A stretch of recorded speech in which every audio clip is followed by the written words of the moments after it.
What if I told you that you can build fully interactive dashboards with charts, tables, navigation, but also filtering using nothing except a single n8n workflow? So no React, no deployment, no additional hosting, just a webhook as a trigger, a code node for generating the dashboard, and another respond to webhook node.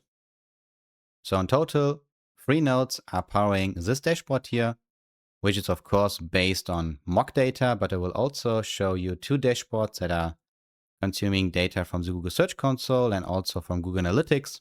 And in this video, I will show you the exact approach that I am using for building these dashboards directly in n8n. So I will walk you through this example here, but I will also cover how I am securing the dashboards, that I am the only person who can access it. And the idea is to use inside of n8n the webhook nodes that can listen to an HTTP request. So in this case, it's a GET request. And you can also see that we have here the path, which is in this case dashboard. That's also the reason why this dashboard is accessible. And for the response mode, I set it to respond to webhook because this allows me to have full control over what is sent back to the browser. And the second node, which is the code node, is a node where all the business logic is implemented. And I know that this example here is really simplified. And you will also see in a second the other 2 automations where I have more nodes than just a single code node because you need to fetch data, pre-process the data, and eventually also generate the HTML. That's the most important part for serving the dashboard. But in a nutshell, what is sent back to the respond to webhook node is an HTML string, which already includes stylings, also scripts in the beginning for the charts, the structure of the dashboard itself. So as an example, here styling for the sidebar, which is then used in this area here, which means that eventually the complete dashboard is kind of living in this single node here. And the respond to webhook node is actually quite simple because the only thing it does is that it takes data from the code node, which is in this case the HTML string. And then we have to set the response headers with the header name content type to text HTML, because otherwise you won't be able to return the dashboard properly. And what happens if someone opens this URL here, so I can also just reload it, then we can see we have here another execution, which is this one. And then we can see that we have here our trigger, which passed the data to the code node. And eventually the HTML string is returned by the respond to webhook node. So as you can see here, the complete dashboard as one long string. And now you might ask yourself, why should I use this approach for building dashboards? Because you can also use Claude Code or Cursor or maybe any other AI tool for building your own application that is, for instance, using React for the front end, maybe Fast API for the back end. And then you can have a complete app that you can use for yourself or maybe also start to monetize it.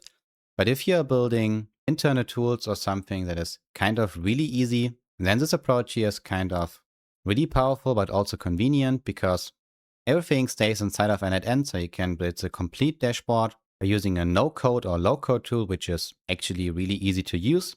Apart from that, using APIs in n8n is also really convenient because the process of creating credentials, connecting to APIs, getting data, and so forth is really easy because there are already a lot of different nodes that are kind of pre-built. In my opinion, the most important part is that you don't have any complex deployments, so you don't have to be an infrastructure guy or security guy because the deployment itself is kind of covered in n8n, even though it's not a real deployment.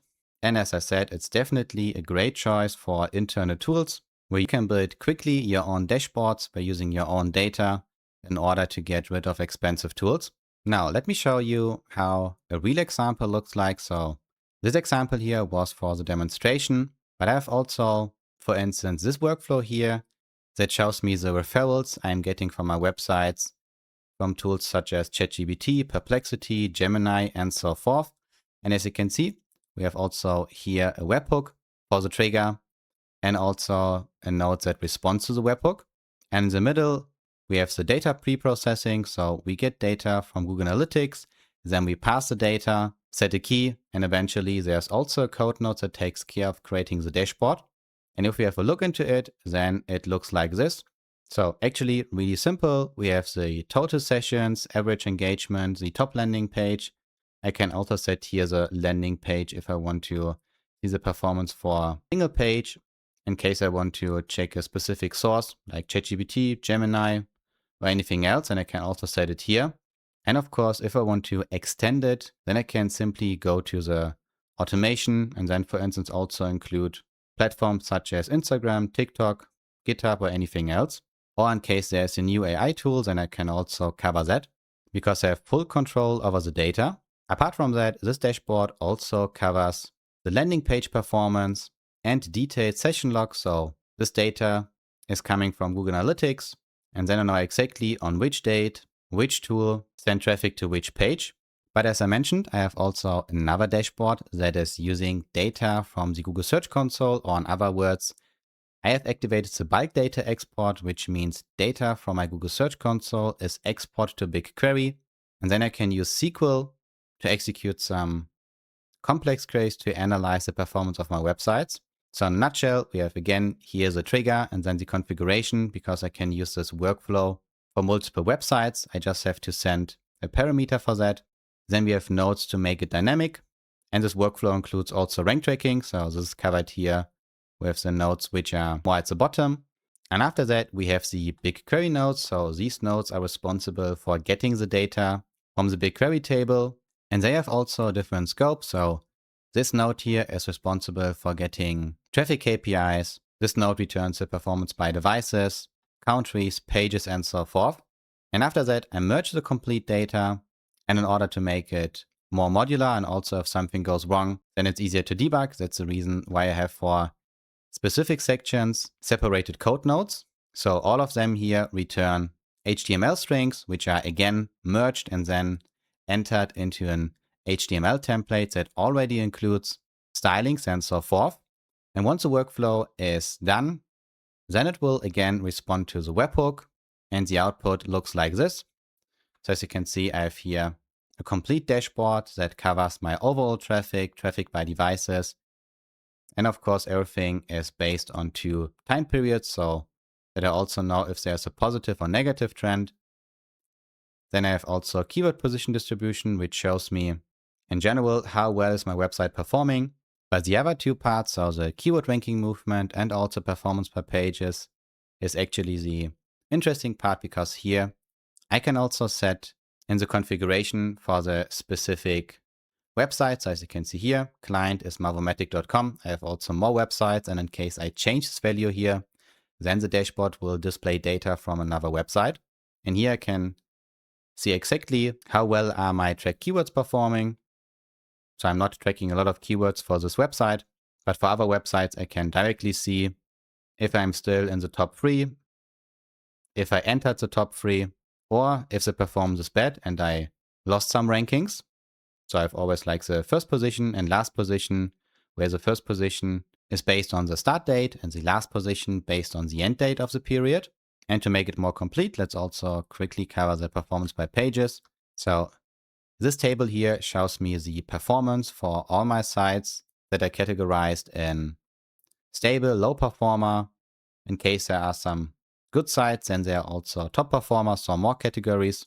And this dashboard here allows me to quickly see how well are my websites performing. And running this dashboard here is really cheap, because the only thing I have to pay for is the hosting. And in case you are self-hosting it, then you just have to pay for the electricity.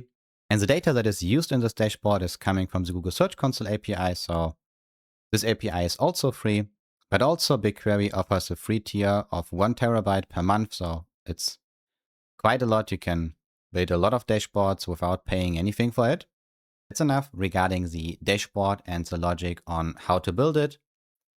What's more important is how can you secure it that you are the only person that has access to it, because you don't want this dashboard to be publicly available to the internet, which means anyone could simply visit this URL here and then they would be able to see the dashboard. That means for me, I need to protect this URL, and for that I am using 2 different things from Cloudflare. So the first thing I did was to set up a tunnel so that I don't have to expose any ports. And after that, I created a Nexus application inside of Cloudflare in order to be able to protect my webhooks.